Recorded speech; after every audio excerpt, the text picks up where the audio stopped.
What if I told you you missed two major things about Luffy's character in the very first chapter of One Piece?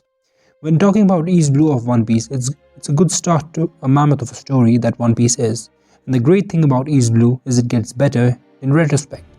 When I decided to start my reread of One Piece this year, I found two things that One Piece fans missed in chapter 1. Or rather, I haven't seen enough talk going on about it. The first detail that we as fans, or at least I missed when I went through One Piece for the first time, was a subtle detail about Luffy's devil fruit, Gomu Gomu no Mi, which was later revealed to be the Nika fruit. After Luffy eats the devil fruit by mistake and becomes a devil fruit user and loses his ability to swim, something that now has greatly messed up his chance of going with Shanks and joining his crew, with now him not just being an anchor just for name, but for all of his life.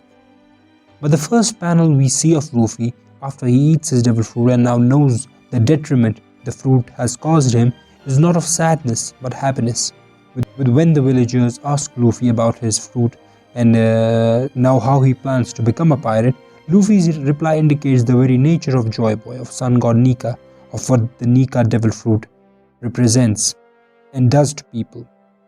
His reply to the shopkeeper who asks him and taunts him that he can't become a pirate anymore is, and I am quoting the manga here, "After eating the rubber fruit, I have become even happier. I am more free," it's me saying it now, "I am more free and happy than I was before." When he should be frowning about or cursing this new development that has now messed up his chance of going with Shanks, he considers the reason making him smile even more. Now, making Luffy even happier than he was before, the second thing that I have honestly never seen be talked about in the One Piece community is Luffy's idea of freedom. Now hold your brakes, hold on, let me finish.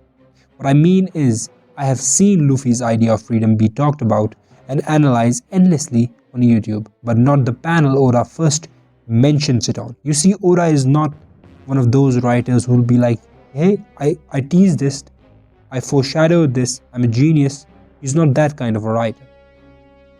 He throws things at your face, just like in Little Garden, the conflict between Dory and Broggy, and how that mirrors Zoro and Sanji.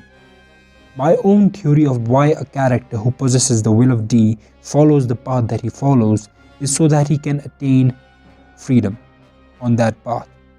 He has to believe the path would grant him freedom, just in a different way. Roger's freedom in doing whatever he wants as a pirate, Dragon wanting to free the world so he can experience true freedom himself, or even Garp's path of the Marines, of following order, and his insistence of Marines being the only path that can give the world freedom, or at least maintain the type of freedom that's conceivable, that's humanly possible. Luffy's idea of freedom is told by not Shanks or Beckman or Lakiru or Yasuo, none of the famous characters of the red-haired pirates, but this guy. Now agreed, the idea is given to him through Shanks, through his way of life. Shanks is the example, he is the inspiration that makes Luffy believe that pirates are his way to freedom. Becoming a pirate is the only thing that can make him the freest man on the seas. But the dialogue, what Oda throws in our face, is delivered by this guy. His line, and I'm quoting again the manga here, "Best of all, pirates have freedom," with freedom written in bold letters, is the panel where Oda literally tells us to our faces why Luffy wants to be a pirate, to have true freedom. It's crazy, but in the very first chapter of the story, Oda manages to establish the nature of Luffy's devil fruit and the reason of him choosing to be a pirate. Luffy's two most important traits, two most defining traits, the two traits we have come to love him for. And Oda, through humor, subtly manages to characterize our MC in the best possible way.